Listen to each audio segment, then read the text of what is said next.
সবার চিন্তা একটাই, দুনিয়া দুনিয়া আর দুনিয়া। যে দুনিয়া সম্পর্কে নবী সাল্লাল্লাহু আলাইহি ওয়াসাল্লাম বলেছেন, একটু শোনেন।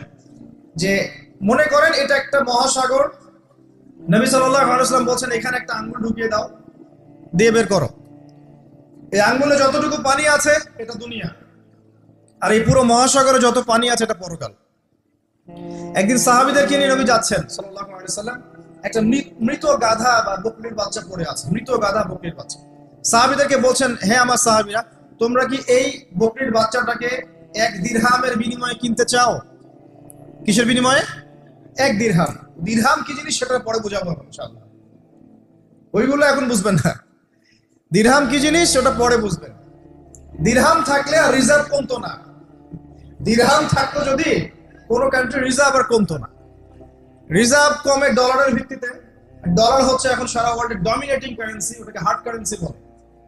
মানে আপনি তেল কিনতে চান, 1 কোটি টাকা ব্রিফকেসে নিয়ে আমাদের আবু ধাবিতে চলে যান, গিয়ে শেখদেরকে বলেন যে আমাকে 1 কোটি টাকা